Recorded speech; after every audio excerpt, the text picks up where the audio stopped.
Hello दोस्तों, मैं दीपक राजपूत आप सभी का अपने यूट्यूब चैनल पर स्वागत करता हूं। आज हम लोग पढ़ने वाले हैं ज्योग्राफी का एक महत्वपूर्ण टॉपिक, भारत की नदियां। तो आइए देरी न करते हुए करते हैं अपने टॉपिक की शुरुआत। ठीक, तो भारत की नदियां जो हैं उनको हम दो भागों में डिवाइड करके पढ़ेंगे। नंबर एक क्या, प्रायद्वीपीय नदियां। जो ये प्रायद्वीपीय भारत है, यहाँ समुद्र तटीय भारत, उसे हम प्रायद्वीपीय भारत कहते हैं। तो इन नदियों को पढ़ेंगे तो कहेंगे इन्हें प्रायद्वीपीय नदियां।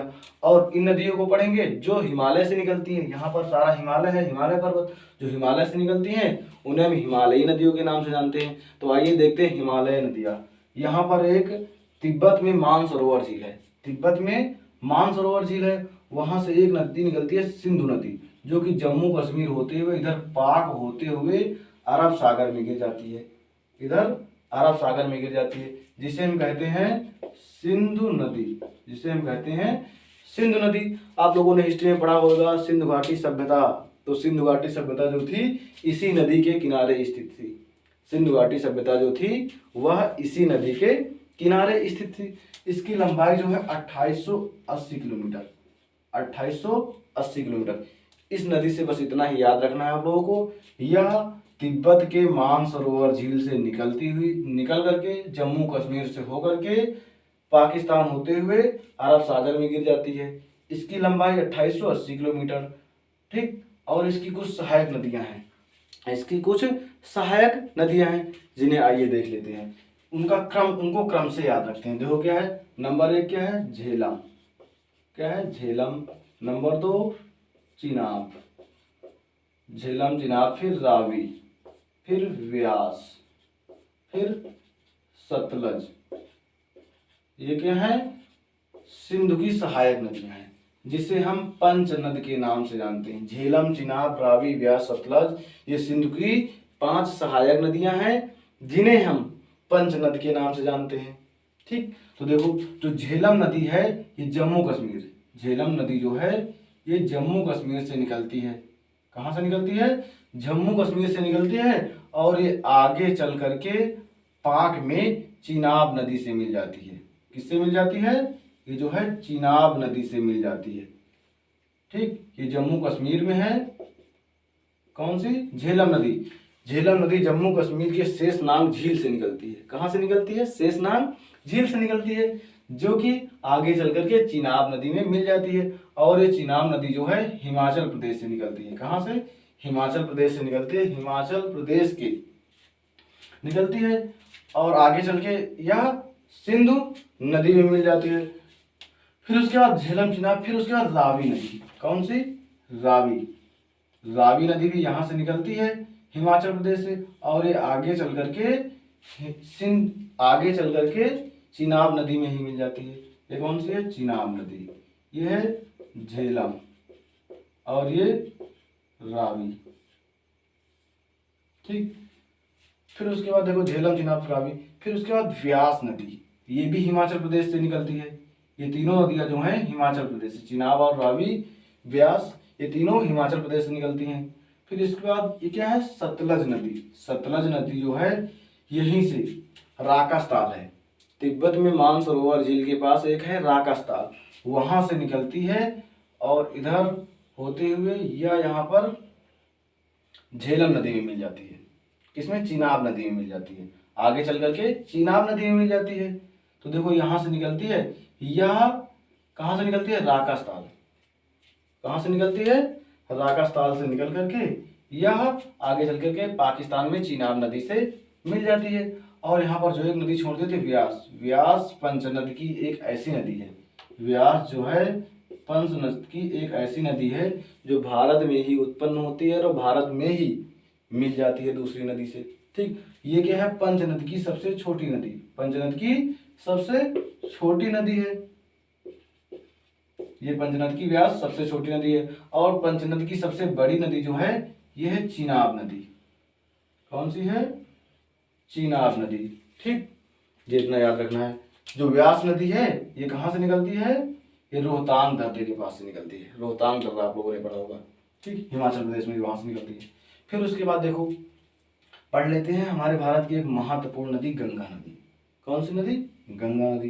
गंगा नदी जो है कहाँ से निकलती है, उत्तराखंड, उत्तराखंड खंड से, गंगोत्री हिमालय से निकल करके उत्तर प्रदेश होते हुए इधर पश्चिम बंगाल, बिहार पश्चिम बंगाल होते हुए बंगाल की खाड़ी में गिर जाती है। ठीक, ये जो गंगा नदी है ये दो नदियों के रूप में निकलती है, भागीरथी और अलकनंदा। किन नदियों के रूप में निकलती है गंगा नदी? जो गंगा नदी है भागीरथी और अलकनंदा के रूप में निकलती है।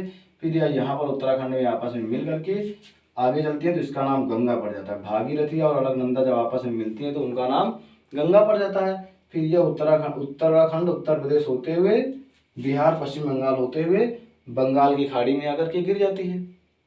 ठीक, इसकी लंबाई जो है 2525 किलोमीटर, इसकी लंबाई 2525 किलोमीटर है। इसकी एक महत्वपूर्ण सहायक नदी यानी सबसे बड़ी सहायक नदी जो है ये उत्तराखंड के यमुनोत्री हिमालय से निकलती है और यहाँ करके प्रयागराज में गंगा से मिल जाती है, जिसे हम कहते हैं यमुना नदी। क्या है? यमुना। और ये क्या थी? गंगा थी।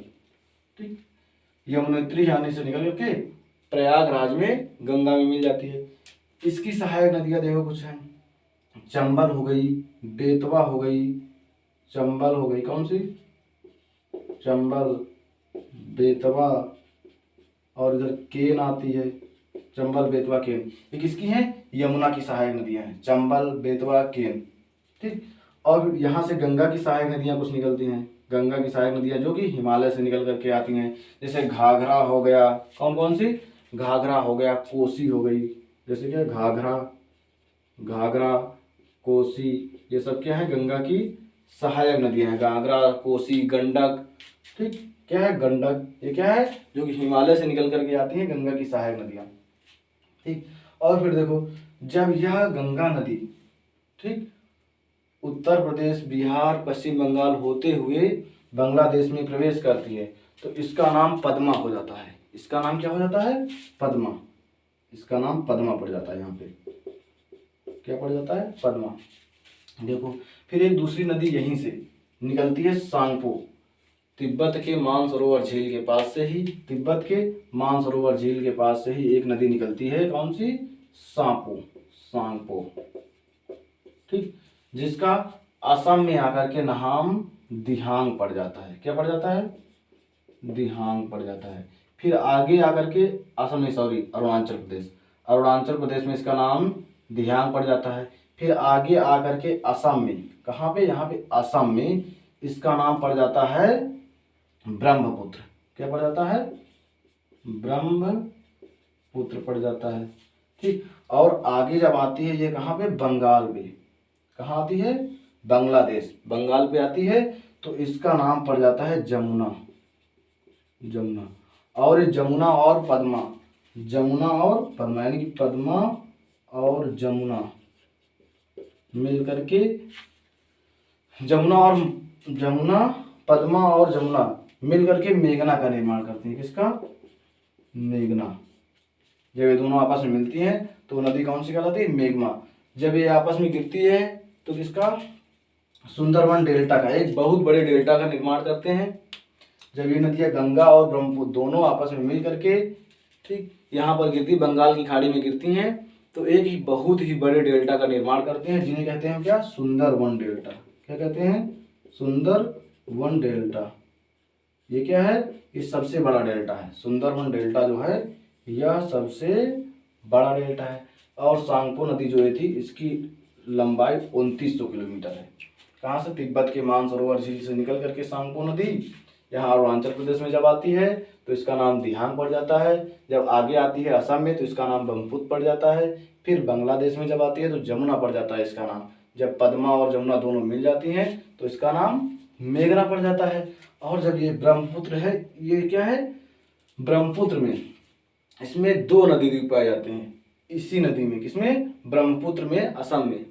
ब्रह्मपुत्र नदी में असम में दो नदी द्वीप पाए जाते हैं। एक क्या? माजुली, जो कि सबसे बड़ा माजुली क्या है? सबसे बड़ा नदी द्वीप है। और एक क्या है? गुमाना। क्या? गुमाना। ये क्या है? सबसे छोटा नदी द्वीप है।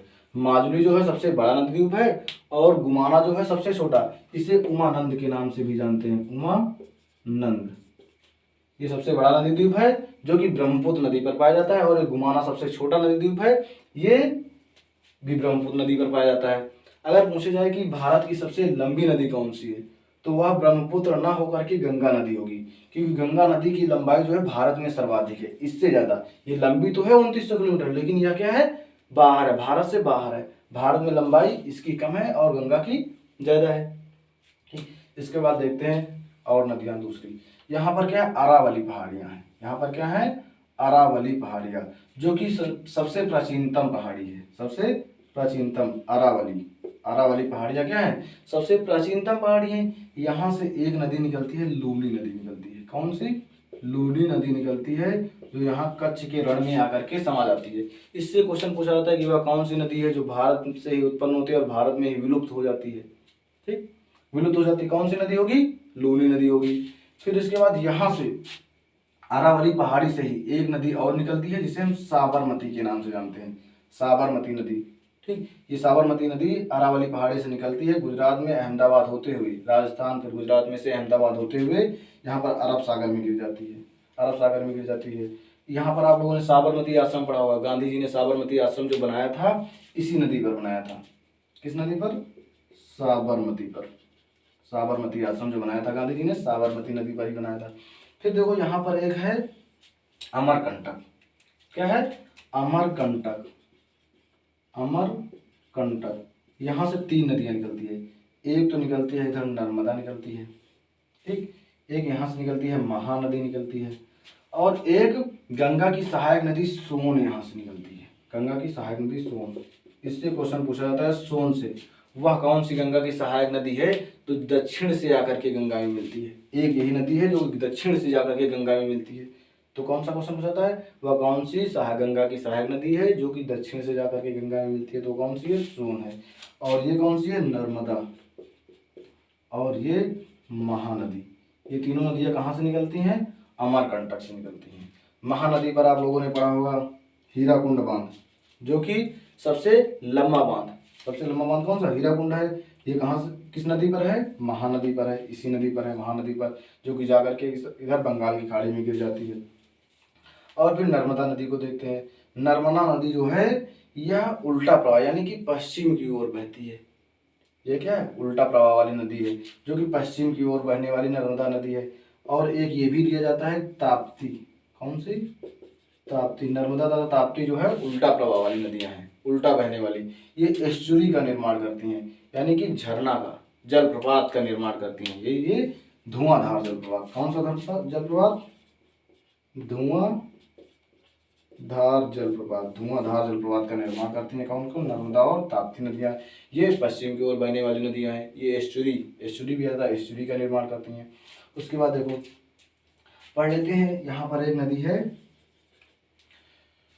पढ़ते हैं यहाँ पर गोदावरी नदी पढ़ते हैं। कौन सी नदी, गोदावरी नदी, जो कि नासिक से निकलती है, महाराष्ट्र के नासिक से निकलती है। गोदावरी नदी जो है महाराष्ट्र के नासिक से निकलती है। इसे हम दक्षिण भारत की गंगा कहते हैं। इसे हम क्या कहते हैं, दक्षिण भारत की गंगा, या फिर वृद्ध गंगा भी कहा जाता है इसे, या फिर वृद्ध गंगा भी कहा जाता है, वृद्ध गंगा। इसे दक्षिण भारत की गंगा और वृद्ध गंगा कहा जाता है। और ये कहाँ से, महाराष्ट्र के नासिक से निकलती है। इसके बाद कृष्णा नदी, इसके बाद कृष्णा नदी, ये भी महाराष्ट्र के महाबलेश्वर से निकलती है। महाराष्ट्र के महाबलेश्वर, कहाँ से, महाबलेश्वर से निकलती है। कौन सी नदी है ये, कृष्णा नदी। ठीक, इसकी कुछ सहायक नदियां हैं जो एग्जाम में पूछी जाती हैं।